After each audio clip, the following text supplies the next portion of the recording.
DD किसान, बदलते भारत की शान।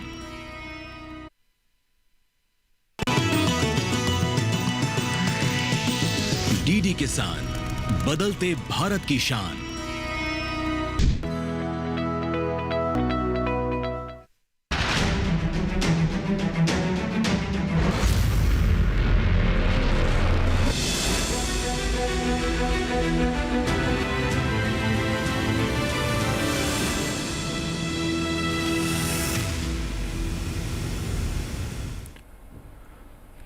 नमस्कार, आप सभी देख रहे हैं दूरदर्शन किसान और स्वागत है कार्यक्रम हेलो किसान में। मैं हूं आपके साथ पुलकित शुक्ला। हेलो किसान एक ऐसा कार्यक्रम जिसके माध्यम से हम आप तक कृषि जगत से जुड़ी हुई महत्वपूर्ण जानकारियां आप तक पहुंचाते हैं। आपकी जो कृषि जगत से जुड़ी हुई समस्याएं हैं उसका समाधान इस कार्यक्रम के माध्यम से हम करते हैं और आपकी भूमिका इस कार्यक्रम में बहुत महत्वपूर्ण होती है, क्योंकि आप सीधा इस कार्यक्रम से जुड़ते हैं और अपने सवाल पूछते हैं।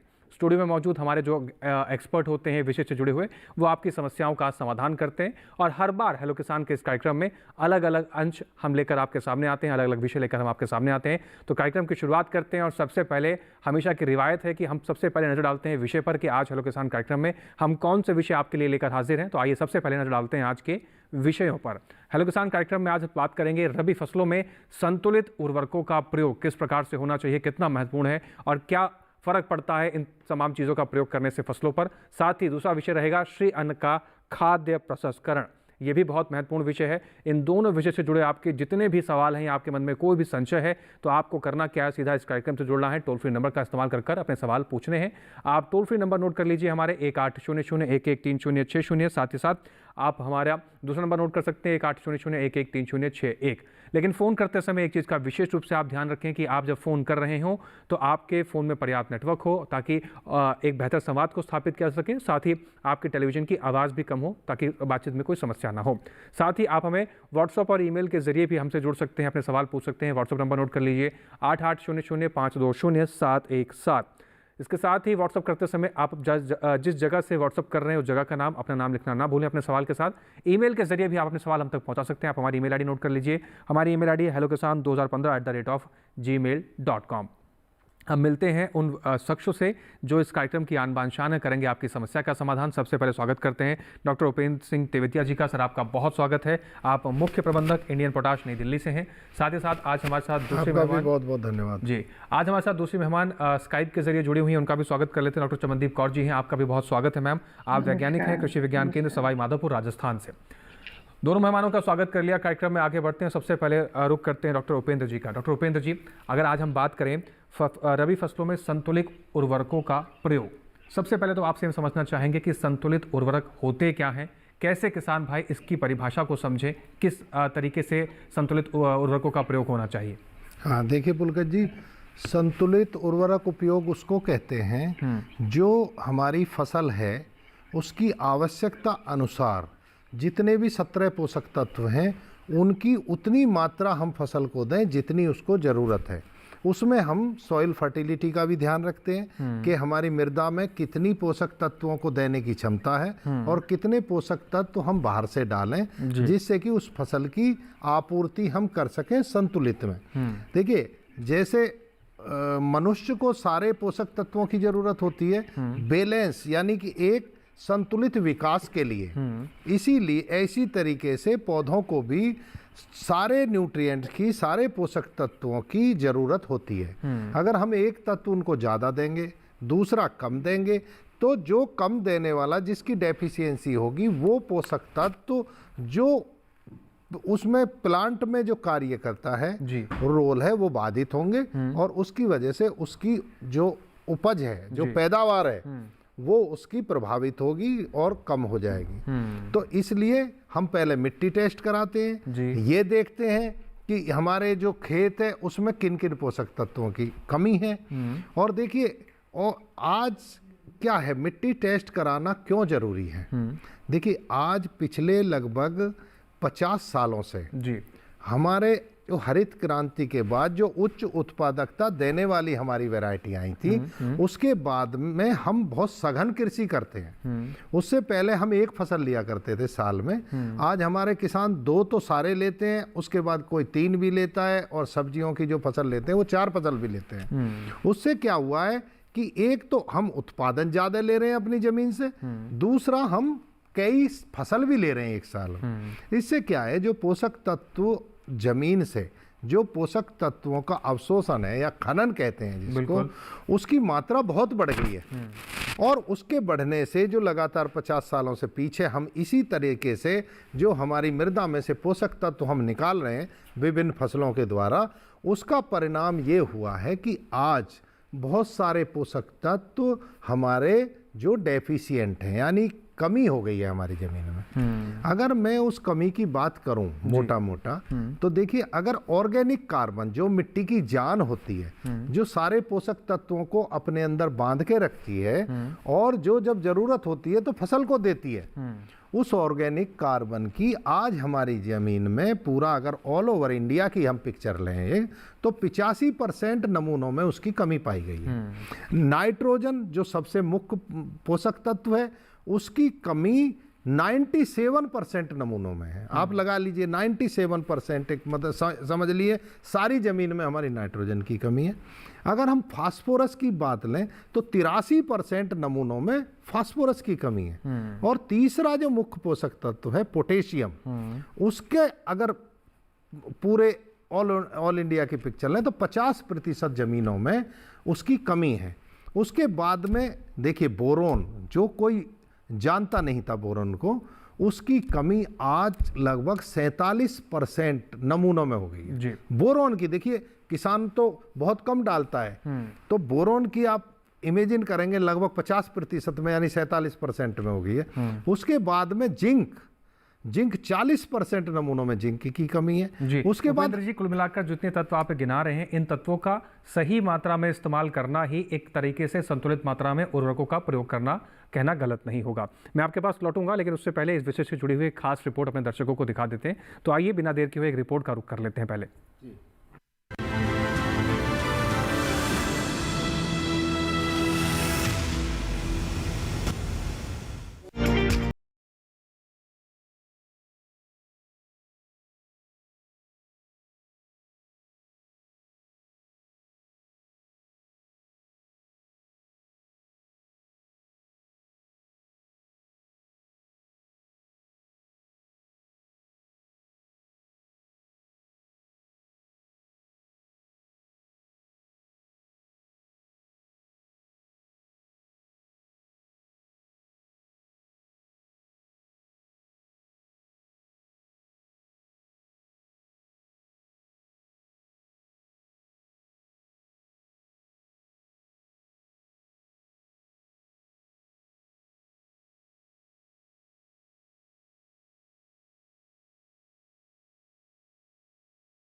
तो फसलों में, चाहे वो रबी की फसलें हों, चाहे वो खरीफ की फसलें हों, अगर उसमें संतुलित उर्वरक का प्रयोग करेंगे हमारे किसान भाई, तो उनकी उत्पादन क्षमता में और बढ़ोतरी होगी और जो उत्पादन की गुणवत्ता है उसमें भी सुधार होगी।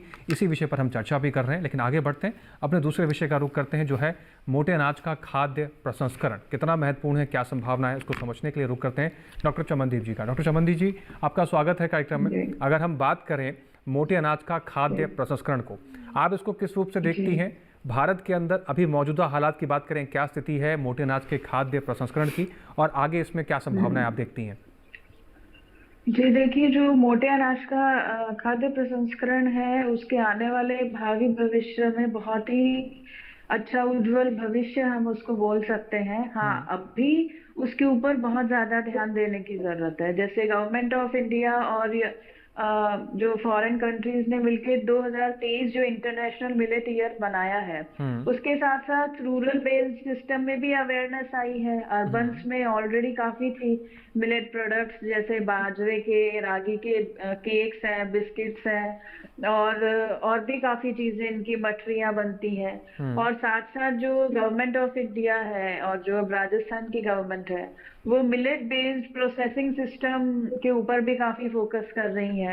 जैसे हम बात करें PMFME स्कीम है, उसके अंदर भी प्रोसेसिंग से जुड़ी बेकरीज भी खोल सकते हैं, जो कि SHGs हैं और या FPOs हैं, वो भी उसके अंडर पर मेंबर 40,000 रुपीज मिलता है उनको, भले वो 300 किसान है या भले वो 20 महिलाएं हैं SHG की, तो उस अकॉर्डिंग मिलता है। प्लस इसमें सब्सिडी है 35% की अप टू 10 लाख। तो ये फार्मिंग कम्युनिटी के लिए भी बहुत एक अच्छा, एक बहुत ज्यादा अच्छा रहेगा, वो भी इसके अंदर आए। जो रूरल यूथ है, अर्बन यूथ है, और हम बात करें इंटरप्रेन्योरशिप बेस्ड अगर हम बात करें, तो वो भी उनके लिए बहुत अच्छे चांसेस हैं उसके अंदर ग्रो करने के। जी, तो मौजूदा समय की अगर बात करें, चाहे स्टार्टअप्स हो, चाहे एंटरप्रेन्योरशिप हो, चाहे हमारी महिला किसान हो, चाहे पुरुष किसान हो, अगर वो अपने किसी भी खाद्य फसल में वैल्यू एडिशन करते हैं, प्रोसेसिंग करते हैं, तो उनको अच्छा खासा बाजार यहाँ पर मिल सकता है। खासकर मोटे अनाज की अगर हम बात करें, समय के साथ साथ इसकी मांग भी बढ़ती जा रही है। इस विषय से जुड़ती हुई एक खास रिपोर्ट आइए देख लेते हैं, उसके बाद चर्चा को आगे बढ़ाएंगे।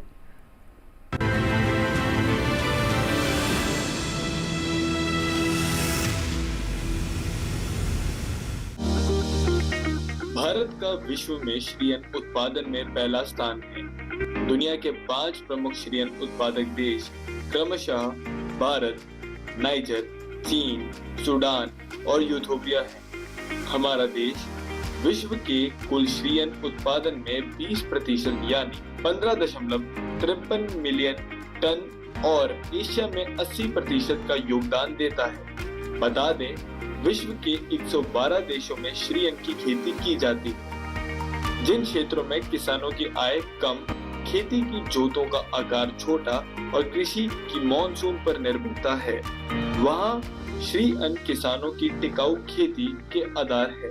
इतना ही नहीं, अपने पौष्टिक गुणों के अलावा ये रोजगार का जरिया भी है। जी हाँ, श्रीअन्न का खाद्य प्रसंस्करण करके कई तरह के उत्पाद बनाकर अच्छा मुनाफा कमाया जा सकता है। जैसे बाजरे की बात करें तो प्रसंस्कृत बाजरे के आटे से कई मूल्यवर्धित उत्पाद तैयार किए जा सकते हैं। इससे मुरमुरा, upma, laddu, chapati, pasta, noodles, pizza base, बिस्कुट, ब्रेड और केक बनाया जा सकता है। ज्वार से चॉकलेट, मफिन्स, पानी पूरी, बर्फी और समोसा बना सकते हैं। वहीं मडुआ से डोसा और नमकीन तैयार कर सकते हैं। बता दें कि चावल और गेहूं जैसे अधिक खपत वाले अनाजों की तुलना में श्रीअन्न में पौष्टिक मूल्य अधिक होते हैं। श्रीअन्न कैल्शियम, आयरन और फाइबर से भरपूर होते हैं। श्रीअन्न के इन्हीं सब फायदों को देखते हुए शिशु आहार में भी श्रीअन्न का उपयोग बढ़ रहा है।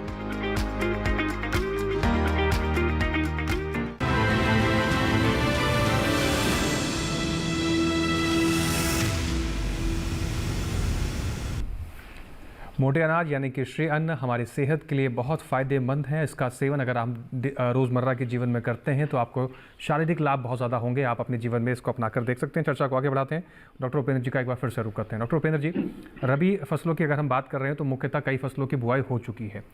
हम कैसे समझें कि जैसे सॉइल टेस्टिंग की आपने बात करी, तो बुआई से कितने दिन पहले सॉइल टेस्टिंग करनी चाहिए, और जिन फसलों की बुआई हो चुकी है अब वो आगे की राह कैसे अपनाएं, क्या कौन सी फसल के अनुसार किस उर्वरकों का प्रयोग करना, इसका किसान भाई कैसे ध्यान रखें?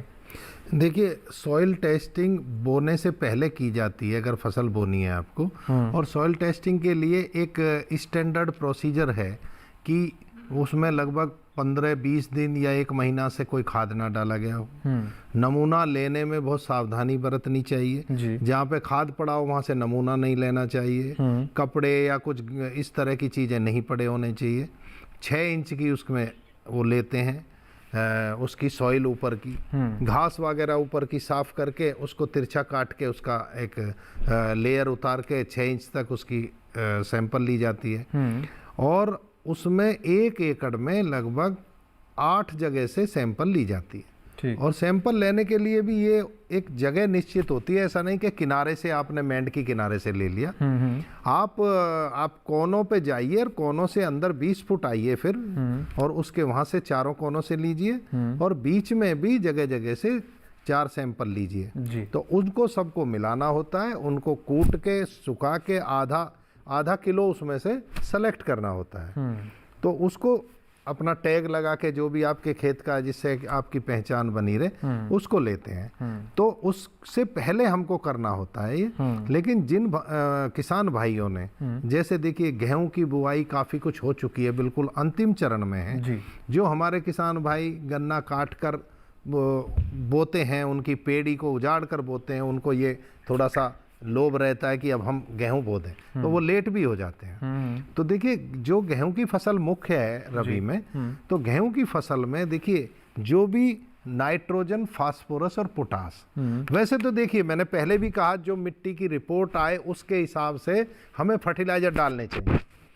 किसान भाई क्या कि फिर थोड़ा अपने एक्सपीरियंस के हिसाब से या रिकमेंडेशन जो होती है उसके हिसाब से गेहूं में खाद डालते हैं। देखिए अगर हम रिकमेंडेशन की बात करें इसमें, तो रिकमेंडेशन में गेहूं की फसल में 120 किलो नाइट्रोजन, 60 किलो फास्फोरस और 30 किलो पोटास की आवश्यकता जनरली होती है।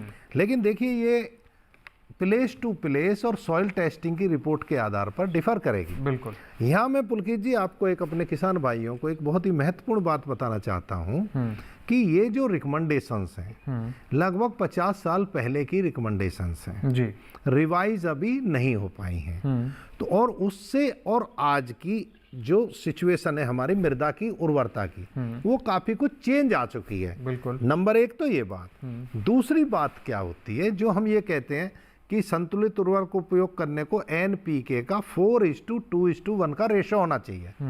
ये कभी नेशनल लेवल पर एक सप्लाई के लिए किया गया था, थंब रूल के में कि इस तरह का होना चाहिए जी। लेकिन ये देखिए फसल जो हमारी होती है, कोई गेहूं की फसल है, कोई हमारी तिलहनी फसल है जी। कुछ हमारी दालों की फसलें हैं, हमारी चारे की फसलें हैं, हमारी कैश क्रॉप्स हैं, जैसे टी हो गए, बनाना हो गए, कॉफी हो गए, हमारे शुगर केन हो गए जी। इनकी जो आवश्यकता होती है पुलकित जी, वो अलग अलग होती है जी। वो ऐसा नहीं होता है NPK को 4:2:1 के रेशो में लेंगे जी। उपेंद्र जी बहुत महत्वपूर्ण बात आप बता रहे हैं, लेकिन मैं आपको माफी साथ रोकना चाहूँगा, यहाँ समय की मांग, छोटा सा ब्रेक लिया जाए, मैं लौटूंगा आपके पास, फिर अपनी आप बात पूरी कीजिएगा। तो आप सभी बने रहें कार्यक्रम हेलो किसान के साथ, जानकारी का सिलसिला जारी है, बस एक ब्रेक के उस पार लौट रहे हैं, आप बने रहें, देखते रहें कार्यक्रम हेलो के साथ।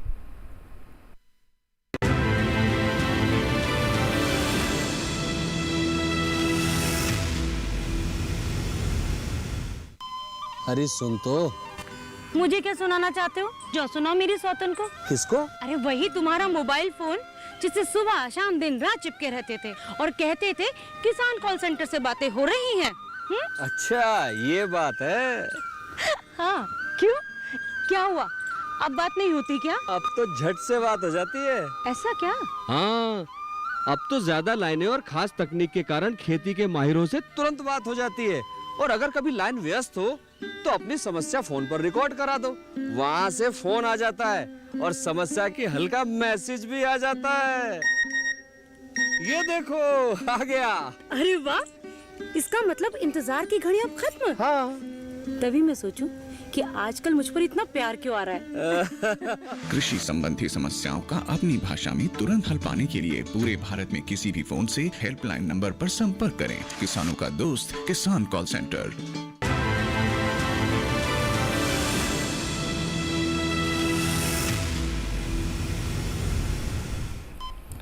ब्रेक के बाद एक बार फिर से आप सभी का स्वागत है। आप देख रहे हैं कार्यक्रम हेलो किसान। दो महत्वपूर्ण विषय पर आज हम चर्चा कर रहे हैं। दोनों विषय से जुड़े आपके कोई भी सवाल हैं कि आप रबी फसलों में कैसे संतुलित उर्वरकों का प्रयोग करें, साथ ही मोटे अनाज का खाद्य प्रसंस्करण कैसे करके आप अच्छा खासा मुनाफा कमा सकते हैं, क्या क्या संभावनाएं, इन दोनों विषय से जुड़े आपके कोई भी सवाल हैं, टोल फ्री नंबर आपके स्क्रीन पर फ्लैश किए जा रहे हैं। सीधा इस कार्यक्रम से जुड़िए, अपने सवाल पूछिए, चर्चा को आगे बढ़ाते हैं।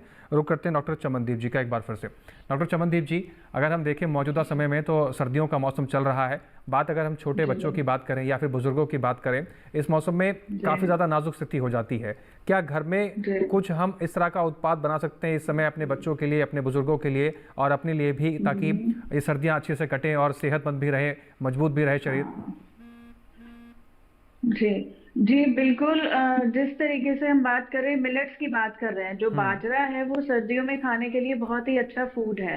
और जो मैं एंटरप्रेन्योर से रिलेटेड भी बात कर रही हूँ, जो केक बनाना है या बिस्किट बनाना है या मठरियाँ बनानी है, वो एंटरप्रेन्योर की सेहत से भी बहुत अच्छा है और आप उसको घरेलू लेवल पे भी बहुत आराम से बना सकते हैं। और जो कि बहुत ही पौष्टिक होता है, आयरन रिच होता है, सर्दियों में खाने के लिए बहुत अच्छा है। ओमेगा 3 फैटी एसिड्स भी बहुत अच्छी मात्रा में पाया जाता है, जो कि एक बहुत ही हेल्दी फूड के रूप में हम मान सकते हैं इसको। और अगर हम अब बात चली ही है कि हेल्दी फूड किस तरीके से करना है, तो अमेज़न पे भी एक बुक मिल रही है आजकल, millets for 21st century, a super food. अगर आप उसको अमेज़न से लेकर खरीद करके और आप करना चाहेंगे, तो उसमें भी बहुत सी रेसिपीज हैं मिलेट बेस्ड, जिसमें आप कर सकते हैं। और वो बुक मैंने ही लिखी है, तो आप उसको भी रिकमेंड करके बहुत अच्छे से आप उसके अंदर गवर्नमेंट स्कीम्स भी आप के गो थ्रू हो सकते हैं, क्या क्या गवर्नमेंट ने किया है, plus health wise, economic factors, सब हर तरीके से बहुत बेनिफिट जो मिलेट्स है और बाजरा है, इस तरीके से। जी, डॉक्टर उपेंद्र जी का रुख करते हैं। डॉक्टर उपेंद्र जी, अगर हम बात करें जैसे जौ की बुआई भी करते हैं, मिलेट्स की बात कर रहे हैं, मैं लौटूंगा, लेकिन फिलहाल दर्शक जुड़ गए हैं। जी, दर्शक हमारे साथ जुड़ गए हैं, उनका रुख कर लेते हैं। जी, अपना सवाल पूछिए। राजेंद्र जी, आप हमें सुन पा रहे हैं तो सवाल पूछिए अपना। हाँ जी, स्वागत है आपका, सवाल पूछिए अपना। सवाल ये है सर, ये जो सरसों में बदवार कम हो रहा है, जैसे पत्तों में जैसे कीड़ा लगा है, पता ऐसे ऊपर से बदवार कम हो रहा है, पत्तों छेद हो रहे हैं पत्तों में। जी, डॉक्टर उपेंद्र जी हमारे दर्शक हैं, राजेंद्र जी। इनका सवाल है, इनकी सरसों की बुआई तो राजस्थान में काफ़ी हिस्सों में हो चुकी है जी। अब ऐसे समय में जो समस्या हमारे किसान भाइयों को, न केवल इनको, ऐसे कई किसानों को जो समस्या आ रही है, क्या समाधान इनके लिए है? देखिए किसान भाई, आपको ये थोड़ा सा खेत में जाके ये पहचानो कि क्या है छेद। तो बहुत कई तरह से होते हैं, कीट करते हैं, लेकिन एक क्या आपके उस पे कौन सा कीट है? देखो, एक सरसों जो है बड़ी मुलायम फसल होती है, बड़ी डेलिकेट होती है। उस पे कोई ऐसी दवा का हम बता दें उसका विपरीत प्रभाव हो जाए, वैसे तो कम से कम दवा का प्रयोग सरसों पे किया जाता है। और लेकिन आप सही पहचान आप खेत में अगर बताएं हम, तो हम आपकी मदद कर पाएंगे आपको कि भाई कौन सा कीट है, क्या किस तरह से। एक तो वो होता है जो चैपा कहते हैं, जिसको छोटी छोटी सी वो होती हैं। आप बता पाएंगे क्या कुछ? राजेंद्र जी, सुन पा रहे हैं आप हमें? चलिए, लगता है संपर्क टूट गया डॉक्टर उपेंद्र जी। अगर इनके सवाल के आधार पर ही कोई आकलन कर सकते हैं आप तो? हाँ, तो देखिए, इनका इंसेक्ट है, कोई भी सिस्टेमेटिक इंसेक्टिसाइड हम उनको उसमें अप्लाई कर सकते हैं। तो जो भी हो 2 ml पर लीटर के हिसाब से हमको उसको स्प्रे करना चाहिए। लेकिन एक बात बहुत ध्यान रखने की है, अगर सरसों पर फूल आ रहा हो तो हमें स्प्रे कदापि बिल्कुल भी नहीं करना है। ये सावधानी हमें रखनी पड़ेगी। जी, चलिए, एक दर्शक और है, उनका रुख कर लेते हैं। नंदस्वरूप मिश्रा जी हैं, बाराबंकी, उत्तर प्रदेश से। नंदस्वरूप जी, अपना सवाल पूछिए, स्वागत है आपका हेलो किसान कार्यक्रम में। नमस्कार सर, मैं नंदस्वरूप मिश्रा हूँ, बाराबंकी से। जी, सवाल पूछिए। मैं जानना ये चाहता हूँ, मोटे अनाज पर पहले पूछने चाहता हूँ कि हर मौसम में खेती बाड़ी का वजूद है और मोटा अनाज खा के हम लोग मजबूत होते हैं। तो ऐसी दशा में जैसे हमारा ज्वार है, रागी है, कुटकी है, कंगनी है, सांवा है, बाजरा है, रामदाना है, कोटो है, कुटकी, चीना, तो इसको किस किस चीज में हम प्रसंस्करण कर सकते हैं लंबे समय के लिए? और दूसरी जो हमारा जो संतुलित जो पोषक तत्व हमारे, जैसे गेहूं में हम लोग जो है नाइट्रोजन 170, फास्फोरस 75 और पोटाश 175 डालते हैं, तो इसके अलावा और तो हमें कुछ डालने की नहीं जरूरत है। जी, नंदस्वरूप जी, आपके सवाल देखिए नंदस्वरूप जी, पहला क्वेश्चन आपने पूछा मोटे अनाजों वाला। देखिए, आप बिल्कुल सही सोच रहे हैं। जो मोटे अनाजों पे सरकार बहुत बल दे रही है आज, और हमारे लिए, पूरी मनुष्य जाति के लिए जो मोटे अनाज हैं वो बहुत लाभदायक हैं। जो आप कह रहे थे कि वो मजबूत बनाते हैं, तो आजकल व्हीट लेस आटे की बात होती है, तो जिसमें गेहूं ना हो आटे में, उस तरह का ज्वार का आटा, बाजरे का आटा, जो हमारे और सांवा, कोदो, ये सारे हैं, इनका हमको उपयोग करना चाहिए। देखिए, अब आपको इनमें से चुनाव करना होगा कि आपके एरिया में, देखिए ज्वार में आपके एरिया में कोई प्रॉब्लम नहीं है, आप ज्वार उगा सकते हैं, मक्का उगा सकते हैं, आप ये सामा है इसको भी उगा सकते हैं। आप देखिए वैरायटी आप सेलेक्ट कीजिए अच्छी वाली, आप लोकल किसी वैरायटी जो विशेषज्ञों से बात करके आप अच्छी वैरायटी बोइए और उसको उगाइए। दूसरा क्वेश्चन है आपका, दूसरा क्वेश्चन जो था आपका, इनका क्या क्वेश्चन था दूसरा? उपेंद्र जी मैं आपके पास लौटूंगा, पहले एक बार रुक लेते हैं डॉक्टर चमनदीप जी का। डॉक्टर चमनदीप जी, हम आपसे समझने की कोशिश करते हैं, जिस तरह से हमारे जो दर्शक थे उन्होंने पूछा कि कौन कौन से उत्पाद बना सकते हैं जो लंबे समय के लिए उनके पास चल सके, तो इसका समाधान बताइए। देखिए जो हम बात करें ज्वार, बाजरा, रागी, ये सब जो है इनके हम बिस्किट अगर बनाएंगे तो वो लगभग 1.5 साल तक भी चल जाते हैं। हम बनाते हैं, हम कृषि विज्ञान केंद्र में ट्रेनिंग देते हैं महिलाओं को, बहुत सी एंटरप्रेन्योर भी बनी है। जो लड्डू हैं वो भी काफी लंबे समय तक चल जाते हैं, बिना खोए के हम बनाते हैं, क्योंकि ये लगभग 800 रुपए किलो बिकते हैं, जिनकी लागत 200 रुपया होगी और बिकेंगे वो 800 रुपए किलो। तो लड्डू हैं, जो हम मठरी की बात करें वो भी लंबे समय तक चलेंगे, बिस्किट लंबे समय तक चलेंगे, एक फ्लेक्स करके बनता है वो भी लंबे समय तक चलता है। पर जो हम केक बनाते हैं वो उसकी अवधि 3 या 4 दिन ज्यादा से ज्यादा मैक्सिमम फ्रिज में रखने पर रहती है, बाकी सब लंबे ड्यूरेशन तक चलते हैं। जी, तो नंदस्वरूप जी आप इस तरीके से अपनी समस्या का समाधान कर सकते हैं, और ये तमाम उत्पाद आपको मैम ने बताए हैं, आप इसको बनाकर लंबे समय तक स्टोर कर सकते हैं, अपना सेवन भी कर सकते हैं। रुक करते हैं उपेंद्र जी का फिर से एक बार। उपेंद्र जी, जो दूसरा सवाल था इनका गेहूं की फसल को लेकर था कि गेहूं में हम पोटेशियम और इस तरह के जो तमाम उर्वरक हैं उसका उपयोग करते हैं, क्या इसके अलावा भी ऐसे कोई उर्वरक हैं जो संतुलित मात्रा में उपयोग कर सकते हैं गेहूँ की फसल में? हाँ, मैं किसान भाई को पहले भी मैं ये बात बता रहा था कि पहले हम लोग क्या है कि नाइट्रोजन, फास्फोरस, पोटास इसी पे ध्यान देते हैं। हाँ, अब लेकिन जो सूक्ष्म पोषक तत्व हैं जो मैंने आपको बताया, वो बता रहा था मैं डेफिशिएंसी, उस समय आपकी रिपोर्ट आ गई थी, तो उस समय देखिए माइक्रो न्यूट्रिएंट का भी जो मैं कह रहा, बोरोन आज 47% नमूनों में, जिंक 40 में, आपका जो आयरन है, जो लोहा कहते हैं, उस पर वो किसान बहुत कम डालते हैं, कुछ लोग तो जानते भी नहीं है, वो 37% है। सल्फर 36% है, मैग्नीज 16% है, और कॉपर तांबा भी 6% जमीनों में हमारे में जो है वो डेफिशिएंट है। और जो पोटेशियम है, देखिए पोटेशियम पहले पंजाब हरियाणा में हमारे जो मृदा थी उनमें डेफिशिएंट नहीं था, तो पंजाब एग्रीकल्चर यूनिवर्सिटी भी उसकी रिकमेंडेशन नहीं करती थी। लेकिन आज जो soil health card second cycle के जो रिजल्ट आए हैं वो चौंकाने वाले हैं।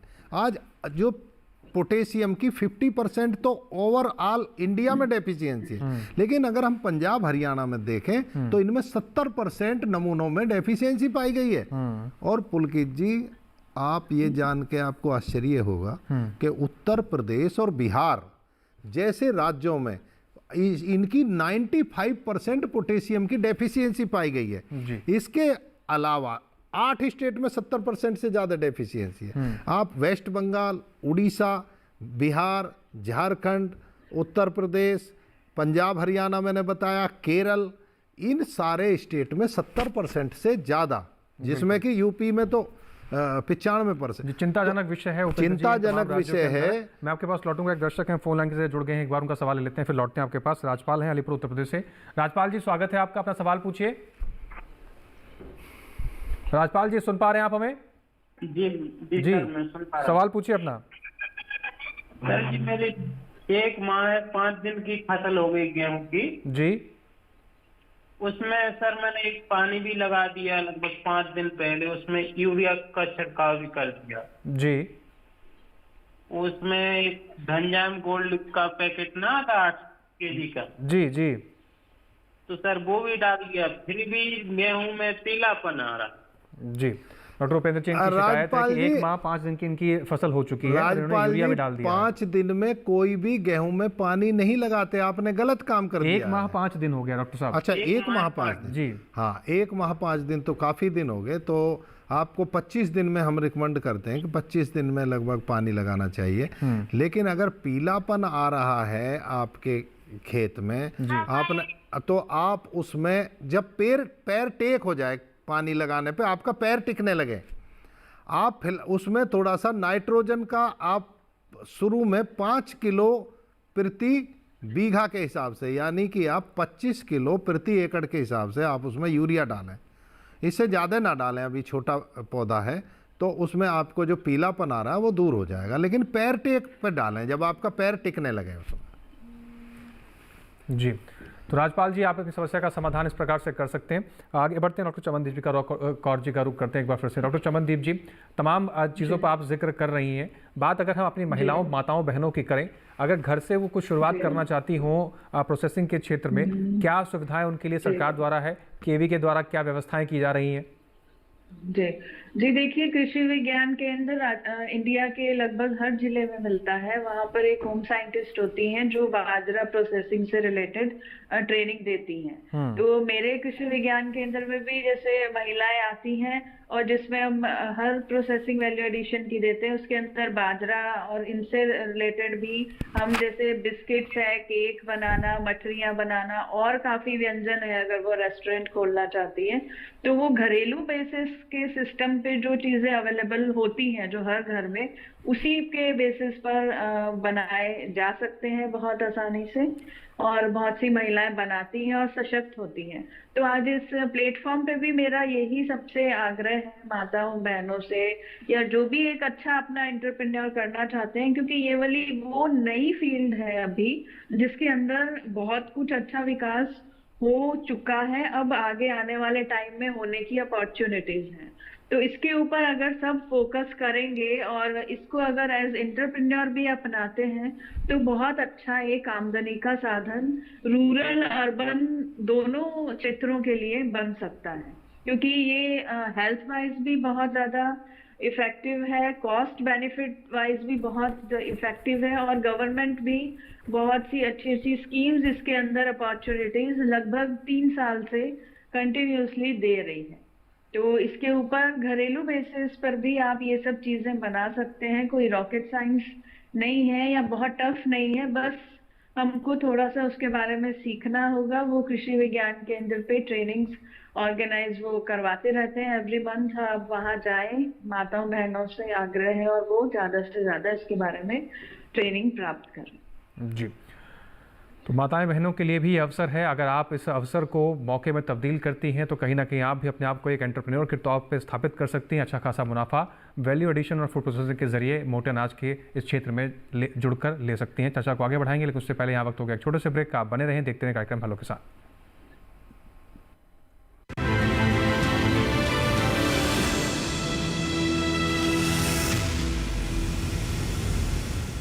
डीडी किसान ने कर ली है तैयारी। यहाँ मिलेगी पशुपालन की हर एक जानकारी, घर आंगन से लेकर व्यवसायिक फार्म तक, मुर्गी पालन से लेकर रेगिस्तान के जहाज तक। बीमारियों से पशुपालक बिल्कुल ना हो परेशान, विशेषज्ञ करेंगे आपकी समस्या का समाधान। देखिए अपना पशु चिकित्सक हर रविवार शाम 6:30 बजे दूरदर्शन किसान पर।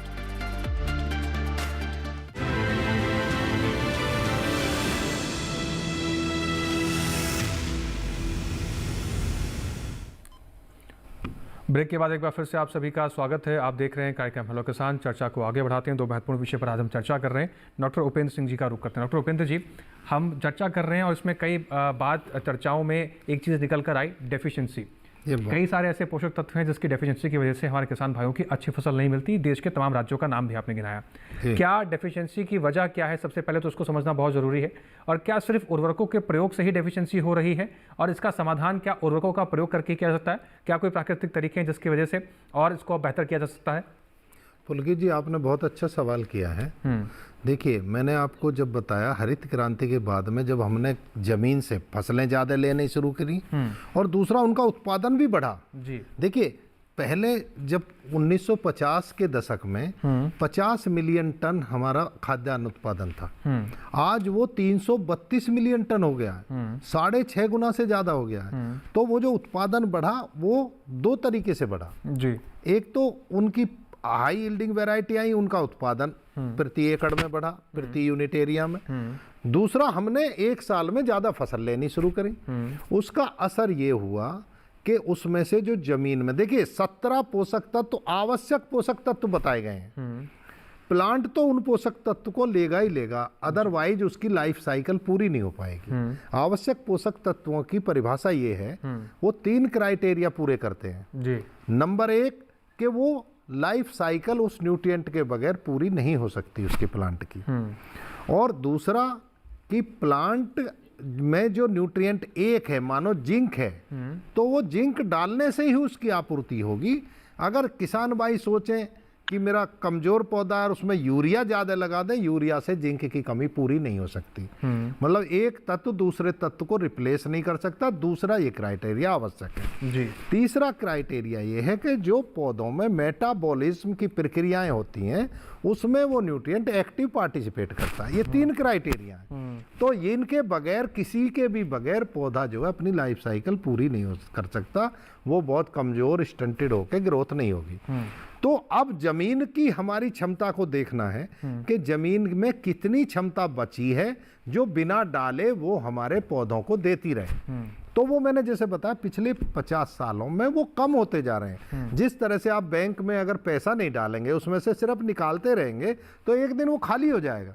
तो ये जो डेफिशिएंसी है ये इस बात को बता रही है कि भाई जो और पोषक तत्व हैं उनको भी आप बराबर डालते रहिए, जितनी आपकी फसल की जरूरत को देखते हुए, आपके मृदा में डेफिशिएंसी को देखते हुए सही उर्वरक के स्रोत का आप चयन करें और इनको डालें जी। अब आपने ये कहा कि ये कैसे ठीक होगी। देखिए, ठीक होने के लिए हम जो है उर्वरक के इस्तेमाल करने के लिए हम 4 R का इस्तेमाल करते हैं जी। Right source of fertiliser, right dose of fertiliser यानी सही उर्वरक का चुनाव, सही मात्रा का निर्धारण, कितने मात्रा में डालें जी। तीसरा है सही विधि का चुनाव, राइट मेथड ऑफ एप्लीकेशन, और चौथा है राइट टाइम ऑफ एप्लीकेशन। बहुत महत्वपूर्ण बात। इनमें अगर देखिए, पहला हमने सोर्स बढ़िया कर लिया, अगर उसकी डोज हमने उल्टी सीधी डाल दी तो भी हमारा फायदा। डोज भी कर ली, सोर्स भी कर ली, अगर हमने मेथड एप्लीकेशन की गलत कर दी तो भी नुकसान है। तो नुकसान है। बहुत महत्वपूर्ण बात करी आपने। मैं लौटूंगा आपके पास उपेंद्र जी, लेकिन एक दर्शक है उनका रुख कर लेते हैं पहले। मदन तिवारी हैं बिहार से, उनका सवाल लेते हैं। मदन जी, स्वागत है आपका, अपना सवाल पूछिए। मदन जी, आप हमें सुन पा रहे हैं? अपना सवाल पूछिए। हाँ, ये जानना चाहते थे सरसों की फसल पीली पड़ जा रही है क्यों? जी, सरसों की फसल इनकी पीली पड़ जा रही है। कितने दिन हो गए आपकी फसल को लगाए हुए? 1 महीना हो गया। 1 महीना जी, 1 महीना। उसके नीचे के पत्ते पीले हैं या ऊपर के पत्ते पीले हैं, ये पूछना चाहूंगा। नहीं, नीचे से ऊपर सब पीले पड़ गए हैं। अच्छा, नीचे से ऊपर तक सब पीले हैं जी। कोई आपने देखा कोई रोग या कीट तो नहीं दिखाई दिया आपको उसमें? नहीं, कीट तो कोई नहीं दिखाई दे रहा है। बथुआ की फसल ज्यादा हो गई है उसमें। अच्छा, तो देखिए आप उसमें जो है जो दोनों नीचे की जो पत्तियां होती हैं जी, वो तो नाइट्रोजन की कमी से होती हैं पीली, और ऊपर की पत्ती सल्फर की कमी से होती हैं। तो अगर आपकी ऊपर से नीचे तक सारी पीली हो रही हैं तो दोनों तत्वों की कमी है आपके उसमें फसल में। अगर रोग या कीट नहीं है तो आप सल्फर और नाइट्रोजन की मात्रा का आप मिला के उसमें स्प्रे कीजिए। 2% का नाइट्रोजन का घोल बनाइए और थोड़ा सल्फर डालिए उसमें और उसका स्प्रे करिए तो आपको फायदा होगा जी। तो आपकी समस्या का समाधान कर दिया गया है मदन लाल तिवारी जी, और आप इस तरीके की समाधान को अपनाकर अपनी फसल को सुरक्षित कर सकते हैं। डॉक्टर चमनदीप जी का एक बार रुक कर लेते हैं। हमारे दर्शक हैं व्हाट्सएप के जरिए उनका सवाल प्राप्त हुआ है, उनका सवाल ले लेते हैं। चमनदीप जी, एक दर्शक है हमारी लीला, हरियाणा से हैं। वो जानना चाहते हैं कि मोटे अनाज से डिफरेंट मेवे बनाने कहाँ से सीखें और उसका बिजनेस कैसे शुरू किया जाए, कैसे आगे बढ़ाया जाए? देखिए, जो मिलेट्स जो हैं वो उसमें आप जो मुख्य जो बना सकते हैं वो ज्वार, बाजरा, रागी है ना, इनसे आप ज्यादा अच्छे प्रोडक्ट्स बना पाएंगे है ना। और इसके हम बात करें जो बिस्किट्स हैं वो तो अवधि उसकी काफी लंबी चलती है। उसके बाद में जो मठरियां हैं वो भी लगभग 6 महीने अच्छे से वर्क करती हैं इन सब की। और जो केक्स हैं वो लगभग 1 हफ्ते तक अच्छे से चल जाते हैं, जो नॉर्मल जो प्रोसेसिंग का जो केक का जो फॉर्मूला होता है। उसके बाद में हम बात करें कि जैसे गवर्नमेंट है जो महिलाओं के लिए मुद्रा योजना है उसमें लगभग 50% के आसपास काफी अच्छा सब्सिडी दी जाती है महिलाओं को, अगर वो रोजगार से जुड़ना चाहती हैं। फिर सेकंड जो स्कीम है भारत के अंदर वो है PMFME स्कीम, जो कि लगभग अगर आप ग्रुप में काम करना चाहते हो तो SHG में महिलाएं करना चाहती हैं तो उनको 50,000 पर कैंडिडेट को मिलता है। और FPO है अगर, तो वो खोलना चाहता है कोई बेकरी प्रोसेसिंग यूनिट या कोई और भी वो प्रोसेसिंग से रिलेटेड धंधा, तो उसमें पर मेंबर को 40,000 दिया जाता है, भले उसमें 300 लोग हैं, FPO में भले 500 हैं या जितने भी हैं, उसके कुछ क्राइटेरियाज हैं। और अगर इंडिविजुअल आप फार्मिंग के साथ साथ आप इसके अंदर आना चाहते हो तो उसके लिए भी ये वाली इसमें लगभग 10 लाख तक का लोन मिलता है, जिसके अंदर 35% की सब्सिडी हो जाती है, तो लगभग 6.5 लाख आपको देना पड़ता है, बाकी का माफ हो जाता है। तो ये एक बहुत ही अच्छी स्कीम है। इसके अंदर ट्रेनिंग्स भी ऑर्गेनाइज पहले की जाती हैं, उसके बाद में फिर लोन्स वगैरह सैंक्शन होते हैं। तो ये 2 मुख्य स्कीम्स हैं गवर्नमेंट जिसके ऊपर फोकस कर रही है ज्यादा से ज्यादा, और ये अभी से ही नहीं, लगभग 4 साल हो गए इस वाली स्कीम को लॉन्च हुए। मैं उसकी मास्टर ट्रेनर हूँ और जगह जगह ट्रेनिंग्स भी देने जाती हूँ इसी से रिलेटेड। तो इसके अंदर इन सब्सिडीज के अंदर आप उपयोग करके आप एंटरप्रेन्योर अपना स्थापित कर सकते हैं। और अगर आप और चाहे तो रेस्टोरेंट बेस्ड चीजें भी आजकल इन्हीं सब चीजों से रिलेटेड काफी प्रचलन में है, जैसे कई मिड डे मील्स भी देने लग गए हैं, या इंदिरा रसोई योजना है राजस्थान के अंदर, तो इन सब चीजों में भी बाजरे की चीजें लॉन्च की गई है। तो मेरे कहने का अर्थ ये है कि ये वो एरिया है जिसके अंदर काफी अच्छा स्कोप है। हम जैसे अगर एंटरप्रेन्योर के लिए कोई अच्छा सा व्यापार ढूंढना चाहते हैं तो ये बहुत अच्छा होगा। अगर आप इस तरीके से आप वर्कआउट करेंगे तो आप काफी अच्छी अर्निंग इसके अंदर कर सकते हैं, भले वो लेडीज करना चाहे, भले वो यूथ करना चाहे, फार्मर करना चाहे, फार्मिंग कम्युनिटी करना चाहे, ये सबके लिए स्टेबिलिटी प्रोवाइड करने का एक बहुत अच्छा जरिया बन सकता है। जी, आगे बढ़ते हैं, डॉक्टर उपेंद्र जी का रुख करते हैं। डॉक्टर उपेंद्र जी, एक व्हाट्सएप के जरिए हमारे और कुछ दर्शकों के सवाल हमें प्राप्त हुए हैं, उनके सवालों को भी शामिल कर लेते हैं। मध्य प्रदेश के छिंदवाड़ा से दर्शक हैं हमारे विनय भोजने, उनका सवाल है कि मैंने गेहूँ की फसल लगा रखी है और गेहूं की फसल में फुटाव नहीं हो रहा है, इसमें मैं क्या समाधान करूं? क्या किसी खाद के उपयोग से मेरी गेहूं की फसल में फुटाव होगा दाने का? देखिए, गेहूं की फसल में फुटाव होना बहुत ज़रूरी है। इसके लिए देखिए, इसके लिए उचित तो ये रहता जब उन्होंने बुआई की थी उस समय वो उसमें ऑर्गेनिक मैन्योर डालते हैं जी, क्योंकि देखिए ब्यात के लिए उसमें सारे पोषक तत्वों का होना बहुत ज़रूरी है। तो बेस्ट तो ये था कि वो मृदा परीक्षण करते, उसके हिसाब से उसमें बैलेंस न्यूट्रिशन डालते। लेकिन अब अगर क्यों उन्होंने बो दिया है, अब नहीं हो रहा है, तो उसमें आप माइक्रो न्यूट्रिएंट का मिक्सचर, क्योंकि देखिए किसान भाई माइक्रो न्यूट्रिएंट पे ध्यान नहीं देते। मुझे ये भी नहीं उन्होंने बताया कि बोते समय उन्हें NPK डाला है कि नहीं डाला है। तो ये सारे तत्वों का आप मिश्रण करके एक जो मैंने 4 R बताई, बिल्कुल वो अभी अधूरी रहेगी, मैं फिर बताऊंगा उसको। तो वो उनके हिसाब से वो उसमें फर्टिलाइजर डालें जी। जैसे अब मैं वो शुरू करता हूँ, राइट सोर्स मैंने बताया, राइट डोज बताई, राइट मेथड बताई और राइट टाइम बताया। तो देखिए, जो इनकी आपको ये बताएं कि अगर हम 4 R नहीं अपनाएंगे तो जो न्यूट्रिएंट यूज एफिशिएंसी है, जो हमारे न्यूट्रिएंट की कार्य क्षमता है, वो बहुत कम हो जाती है। तो हमारा वो पैसा बेकार जाता है जो हम उर्वरक में लगाते हैं। तो राइट सोर्स कैसे निर्धारण होगा? देखिए, राइट सोर्स होगा मिट्टी के टेस्ट करने से। टेस्ट जब हम करेंगे तो हमको पता चलेगा किस किस न्यूट्रिएंट को हमको उर्वरक सेलेक्ट करने हैं जो वो न्यूट्रिएंट हो। उससे किसान को फायदा होता है। क्यों फायदा होता है? कि अगर उसमें जिंक नहीं है, जिंक की कमी है, तो हम उसमें अपने सिलेबस में अपने उसमें जिंक को शामिल करेंगे। अगर नाइट्रोजन की कमी कम है तो नाइट्रोजन घटा सकते हैं, क्योंकि किसान भाई नाइट्रोजन ज़्यादा डालते हैं, यूरिया ज़्यादा डालते हैं। तो उससे क्या होता है कि यूरिया से पौधा बहुत मुलायम हो जाता है, वो ग्रोथ तो हो जाती है लेकिन वो संतुलित ग्रोथ नहीं होती। उसके कारण क्या होता है, जब देखिए जो मुलायम चीज होगी वो उस पर कीड़े और रोग ज़्यादा अटैक करते हैं। तो उस पर रोग और अब वो तेजी से बढ़ जाएंगे, बाद में जाकर वो गिर जाएंगे थोड़ा सा भी हवा आएगी तो। और पोटेशियम, फास्फोरस और नाइट्रोजन का आप बैलेंस डोज और माइक्रोन्यूट्रिएंट का डालोगे तो पौधा एकदम सख्ती के साथ खड़ा रहेगा और जो हवा से थोड़ी बहुत हवा में वो नहीं गिरेगा, मतलब वो उसकी लॉजिंग की संभावना उतनी कम होती चली जाएंगी। अब दूसरी बात है डोज की भी, मैंने उसके हिसाब से निर्धारण हो जाएगा जो सोइल टेस्ट करेंगे और क्रॉप के हिसाब से।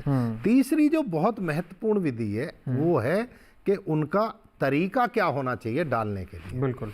तो देखिए वो जानना बहुत जरूरी है, क्योंकि हमारे किसान भाई यहाँ पे बहुत गलती कर जाते हैं जी। देखिए अब हम पहले 3 मुख्य पोषक तत्वों को लेते हैं, नाइट्रोजन, फास्फोरस और पोटास को।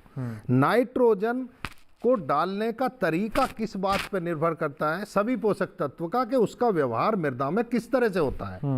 तो देखिए नाइट्रोजन जो है बहुत ही अत्यंत घुलनशील पदार्थ है जो यूरिया के द्वारा आता है। और अगर जैसे मैंने पिछले किसान को बताया कि जब पैर टेक हो जाए उसके बाद उसमें जो है टॉप ड्रेसिंग कीजिए। बिल्कुल। नाइट्रोजन की ये विशेषता है कि वो सब जगह, अगर उसे थोड़ी सी भी नमी मिल जाए वो सब जगह मूवमेंट करके बिल्कुल इक्वली सब जगह पहुंच जाता है जी। तो ये चंचल बच्चे की तरह, आप उसमें थोड़ी सी नमी हो सब जगह पहुंच जाएगा।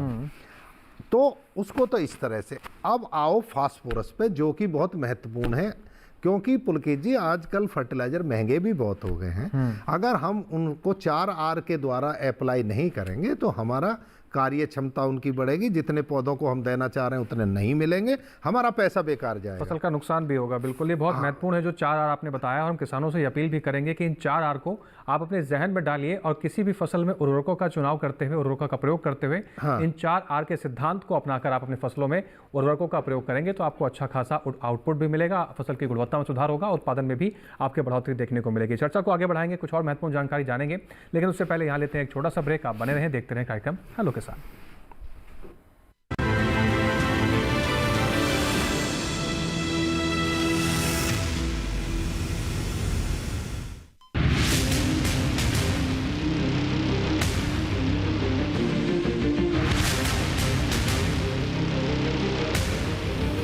जब तपती है धरती, सूरज उगलता है आग, ठंड में जब सर्दी जमा देती सबके हाल, सब छुप जाते अपने अपने घरों में, तब बाहर निकलता सिर्फ एक इंसान, भरने के लिए हम सबका पेट, खून को पसीने की तरह देता बहा, थक जाता, झुलस जाता, हो जाता बीमार, तब उसकी सेहत का ध्यान रखता सिर्फ डीडी किसान।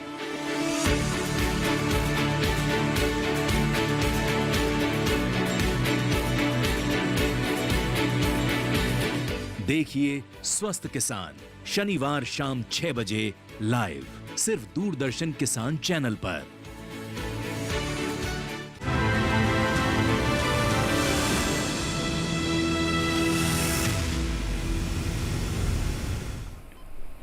ब्रेक के बाद एक बार फिर से आप सभी का स्वागत है। देख रहे हैं कार्यक्रम हेलो किसान। 2 महत्वपूर्ण विषय लेकर हम चर्चा कर रहे हैं कार्यक्रम हेलो किसान में। चर्चा को आगे बढ़ाते हैं, डॉक्टर चमनदीप जी का एक बार फिर से रुक करते हैं। डॉक्टर चमनदीप जी, हमने अपने किसानों को बहुत सारी जानकारियां दी। किसी किसान ने या किसी स्टार्टअप ने, किसी एंटरप्रेन्योरशिप ने संस्था को स्थापित भी कर लिया, FPO से जुड़ गए, SSG से जुड़ गए, तमाम जो सुविधाएं हैं उसका इस्तेमाल कर लिया। अब बात आती है कि वैल्यू एडिशन कर लिया, प्रोसेसिंग कर ली। अब बात आती है सबसे बड़ी चुनौती होती है, हम कई बार देखते हैं हमारे किसान हो, चाहे वो महिलाएं हो, चाहे वो कोई एंटरप्रेन्योर ही क्यों ना हो, कोई स्टार्टअप ही क्यों ना हो, मार्केट में अपने उत्पादों को पहुंचाना और वहां से सही मूल्य अर्जित करना, ये सबसे बड़ी चुनौती होती है। और साथ ही अगर हम बात करें पैकिंग मटेरियल की, पैकिंग की विधि किस प्रकार से होनी चाहिए और पैकिंग कितना बड़ा रोल प्ले करती है इस पूरे मार्केटिंग स्ट्रेटेजीज के अंदर, और मार्केट में अप्रोच की विधि क्या होनी चाहिए ताकि उनके उत्पाद को बेहतर मूल्य मिल सके, इसके बारे में थोड़ा विस्तार से बेहतर जानकारी दीजिए। हाँ, देखिए हम पैकेजिंग की अगर बात करें सबसे पहले तो मार्केट में आजकल बहुत ही अच्छे और बहुत ही मिनिमम लेवल पे पैकिंग मटेरियल्स अवेलेबल हो जाते हैं। और जो हम बाजरे बेस्ड चीजें बनाते हैं, जो उनकी एक्चुअल कॉस्ट है और जो हम उसको बेचने के लिए रखते हैं विद पैकिंग मटेरियल, उसमें और मुनाफे में काफी अच्छा डिफरेंस है। इसके अंदर सबसे बड़ी बात तो ये है, क्योंकि ये बहुत ही अच्छा क्वालिटी इसमें काफी है, न्यूट्रिशन काफी है, न्यूट्रिशन। तो इस वजह से इसके अंदर जो इनकी जो प्रोसेस्ड होकर के दाम इसके बाजार में एक्चुअल जो कॉस्ट हमें जो लगी है उससे लगभग डबल ट्रिपल वैसे मिल जाता है। तो है ना, पैकिंग मटेरियल में हम बात करें तो सिंपली लगभग 20 से 30 रुपए का खर्चा पैकिंग मटेरियल का पड़ेगा, और कॉस्टिंग भी इसको बनाने की 100 की, तो लगभग 150 का अगर मटेरियल बनेगा तो बिकेगा बाजार में 700-800 से रिलेटेड वही चीज। और अब हम बात करते हैं इसकी मार्केटिंग कैसे की जाए। तो देखिए, सबसे पहले तो ये जरूरी है कि अगर हम रूरल बेस्ड हैं या अर्बन जहाँ भी हैं, तो मार्केट हमको अपने अंदर ही ढूंढना है। आसपास अगर छोटी दुकानें हैं हम उसकी तरफ अप्रोच करें, भले वो रूरल एरियाज में है या अर्बन एरियाज में है। और आजकल सोशल मीडिया ऑनलाइन प्लेटफॉर्म्स बहुत अच्छे हैं, अमेज़न है या और भी काफी जो है फूड प्रोडक्ट्स जो बेकरी से रिलेटेड या वेजिटेबल से रिलेटेड बेचते हैं, कई वेबसाइट्स हैं, बिग बास्केट्स हैं, तो इनके अंदर अपना रजिस्ट्रेशन करवाएं जिससे आप हैंड टू हैंड अपनी चीजें देते रहें। प्लस गवर्नमेंट डिपार्टमेंट्स भी काफी हेल्प करते हैं। जैसे हम राजीविका की बात करें, अगर हम रूरल बेस्ड एरिया में हैं तो राजीविका काफी अच्छे फेयर्स लगाती है, आप उसमें समूह में आ जाएंगे उसके, तो उस चीज में काफी अच्छा आप फिर कर सकते हैं। वो फेयर्स हैं, एग्जीबिशंस होती हैं, वहां आप अपने प्रोडक्ट्स को लॉन्च करें। एक अच्छा प्लेटफॉर्म आप बहुत अच्छे से दे सकते हैं, और काफी अच्छी मात्रा में इन सब चीजों की आजकल अवेयरनेस भी धीरे धीरे आती जा रही है अर्बन एरियाज के अंदर, तो काफी अच्छे तरीके से आप उसको कर पाएंगे सोशल मीडिया की हेल्प से। और अगर आप इंटरेक्शन लोगों से करते हैं तो वो, और थोड़ा सा आप कॉस्टिंग की स्ट्रेटेजीज भी अगर आप उसके अंदर रखते हैं कि आप ये प्रोडक्ट इतना लेंगे तो इसमें समथिंग, कोई आजकल काफी अच्छे से मैंने भी देखा है कि कुछ गिफ्ट भी वो ऑफर कर देते हैं उन सब चीजों से रिलेटेड, या प्राइस उसमें दूसरे कंपैरिजन के प्राइस थोड़ा सा अपना डाउन कर देते हैं, तो उसके अंदर काफी अच्छी अर्निंग इनकी बैठ जाती है। जी। और जैसे मेरा बेस लगभग 7 साल से रूरल एरियाज में ही काम रहा है, तो उनकी महिलाएं हमारे कृषि विज्ञान केंद्र में ट्रेनिंग लेके जाती हैं, और अब तो लगभग वो महीने की 20 या 30 हजार के आसपास अर्निंग भी करने लगी हैं, ये बाजरे के लड्डू से और बाजरे के बिस्किट से, इन सब से। तो वो भी यही सब चीजें अप्रोच करती हैं, जो आपकी दुकान हो वो ऐसी जगह पर हो जो अप्रोच बेस्ड हो, तो आप काफी अच्छी अर्निंग इनसे कर सकते हैं, और महिलाएं कर भी रही हैं। जी, यानी ये दोनों फैक्टर्स बहुत इंपॉर्टेंट हैं अगर आप प्रोसेसिंग के क्षेत्र में आते हैं। डॉक्टर चमनदीप जी, आप कीमती समय निकालकर हमारे साथ स्टूडियो में हमारे साथ स्काइप के माध्यम से जुड़ी और हमारे दर्शकों के लिए बहुत महत्वपूर्ण जानकारी साझा की, उसके लिए आपका बहुत शुक्रिया। हमारे साथ जुड़ने के लिए आपका बहुत शुक्रिया। इसी के साथ एक दर्शक है हमारे साथ फोन लाइन के जरिए, उनका सवाल ले लेते हैं। जितेंद्र सिंह है विदिशा मध्य प्रदेश से। जितेंद्र जी, आपका स्वागत है, सवाल पूछिए अपना। जितेंद्र जी, आप सुन पा रहे हैं? दिन के आसपास जी। तो मैं सर से जानना चाहूँ, यूरिया के साथ माइकोर आ रहा है, एक वो डाल सकते हैं क्या सर? एक माइकोर आता है। कौन सी फसल है आपकी? सर गेहूं की फसल है, 20 दिन की है मेरी फसल, तो उसमें पानी लगाना है सर अभी। जी, 20 दिन की फसल तो हो चुकी है। पानी के पहले डालना है सर यूरिया के, उसके बाद डालना है सर, ये भी पूछना है सर। जी, आपका सवाल ले लेते हैं उपेंद्र जी। देखिए जितेंद्र जी, ये माइकोराइजा होता है जो आप कह रहे हैं, बहुत बढ़िया चीज है ये माइकोराइजा। वैसे तो इसकी रिकमेंडेशन ये है कि आप इसको जब जुताई करें, जब खेत की तैयारी करें, तो गोबर के खाद में मिला के और इसको पूरे खेत में मिला दें। लेकिन क्योंकि आप वो बो चुके हो, तो आप इस तरह से कीजिए, इसको गली सड़ी भुरभुरी खाद में मिला के और आप इसकी टॉप ड्रेसिंग कर दीजिए गेहूं के खेत में, और उसके बाद पानी लगाना, लेकिन पानी तुरंत लगा देना। तो और उसके बाद में रही यूरिया की बात, यूरिया जब आपके पैर टिकने लगे खेत में और नमी बराबर बनी हुई हो, उसके बाद यूरिया का आप इस्तेमाल करें। और यही मैं चीज़ बता रहा हूँ, आप सुनते रहिए प्रोग्राम को, कि नाइट्रोजन, फास्फोरस, पोटास को किस विधि से इस्तेमाल करना चाहिए।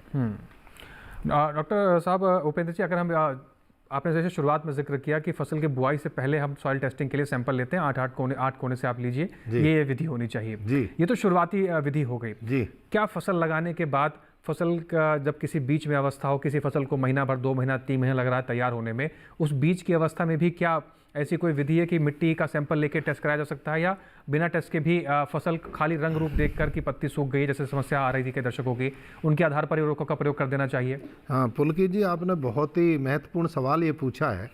और इसमें मैं ये कहना चाहूँगा कि जैसे गेहूँ हो गए, चना हो गए, सरसों हो गई, आपका धान के समय में धान हो गया, इनमें खड़ी फसल में सैंपल लेने की मृदा की रिकमेंडेशन नहीं है, पहली बात। दूसरी बात, जो फसलें बहुवर्षीय हैं जी, जैसे शुगर केन हो गया, बनाना हुआ और टी और कॉफ़ी हो गई, उनकी सॉइल को इस्तेमाल बीच में किया जा सकता है। उसका कारण ये है कि गन्ने की फसल या बनाना की क्रॉप जो होती हैं वो थोड़ा सा दूर दूर होती हैं काफ़ी, तो उसकी बीच की जो जगह होती है, ये ध्यान रखें कि लगभग 15-20 दिन से वहाँ कोई खाद का इस्तेमाल ना हुआ, बीच बीच में से जहाँ पे फसल ना हो, उसकी जड़ें ना हो, वहाँ से भी मृदा का सैंपल लिया जा सकता है जी। तो ये कुछ तरीके हैं जिसके ज़रिए आप इस तरह से सैंपल लेकर अपनी फसलों की सुरक्षा के लिए आप उर्वरकों का संतुलित माध्यम में प्रयोग कर सकते हैं। आपकी फसल आपको अच्छी मिलेगी, आपकी फसल की गुणवत्ता में सुधार होगी, ताकि आप जब इस कदम को बढ़ाएंगे, इस कदम की ओर आगे बढ़ेंगे, तो आपको जो फसल की अच्छी गुणवत्ता मिलेगी, अच्छा सुधार होगा, तो बाज़ार में आपको अच्छा मूल्य भी मिलेगा। इसी दृष्टिकोण से किसान भाई अपनी फसलों की खेती में आगे बढ़ें और संतुलित मात्रा में ही उर्वरकों का प्रयोग करें। कुल मिलाकर हम अपने इस कार्यक्रम के माध्यम से, डॉक्टर साहब के माध्यम से यही कहना चाहते हैं। डॉक्टर उपेंद्र जी, आप कीमती समय निकालकर स्टूडियो में पहुंचे और आपने उर्वरकों के संतुलित प्रयोग का जो सही आईना हमारे किसान भाइयों को दिखाया, जो आपने जानकारियां दी, उसके लिए आपका बहुत शुक्रिया। हमारे साथ जुड़ने के लिए, स्टूडियो में आने के लिए आपका बहुत शुक्रिया। आपका भी बहुत बहुत धन्यवाद जी।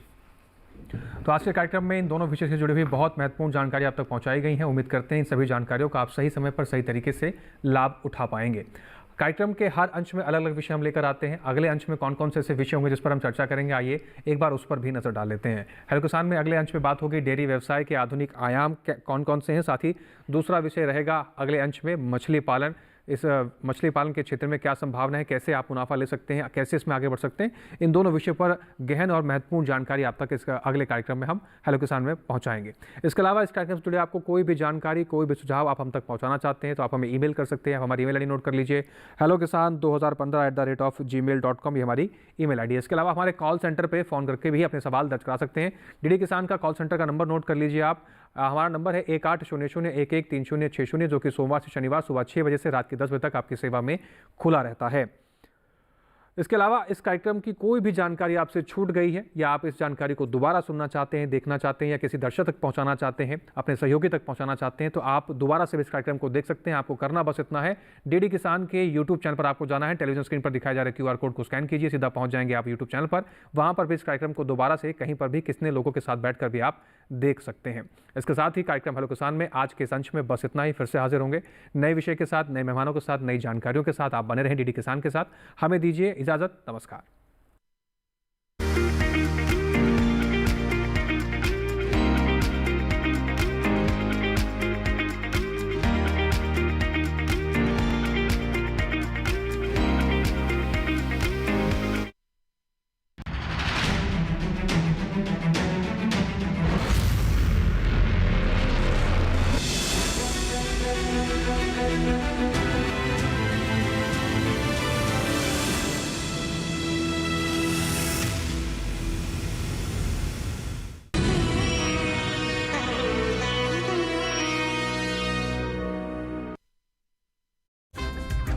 कहानी नहीं बदली, स्टाइल गया है बदल। जो कहानियां हम सुनते आए, देखते आए, अब वही वैसी ही कहानी सुनाएगा digital. Download waves OTT app now and watch for free.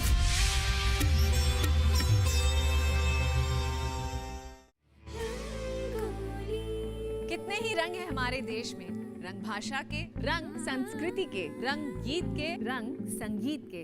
सातों सुरों की सहेली, रंगों की है ये पहेली, सतरंगी है ये अटखेली। और रंग हमारी भावनाओं के, इन सभी चटक और सुरीले रंगों से मिलकर बनी रंगोली। देखिए रंगोली प्रत्येक रविवार सुबह 8 बजे सिर्फ DD नेशनल पर, देश का पहला चैनल, देश का अपना चैनल।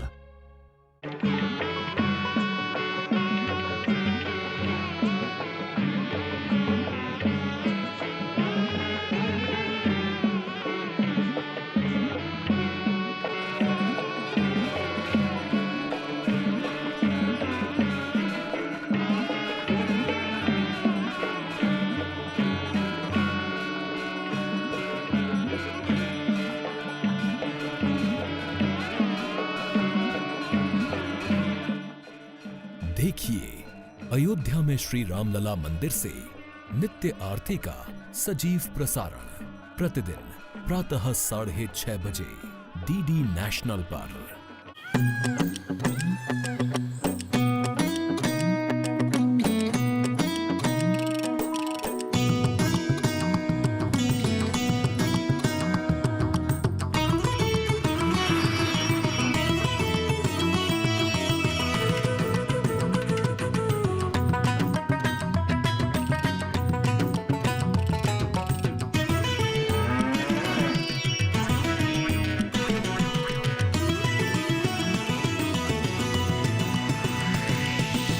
डीडी किसान, बदलते भारत की शान।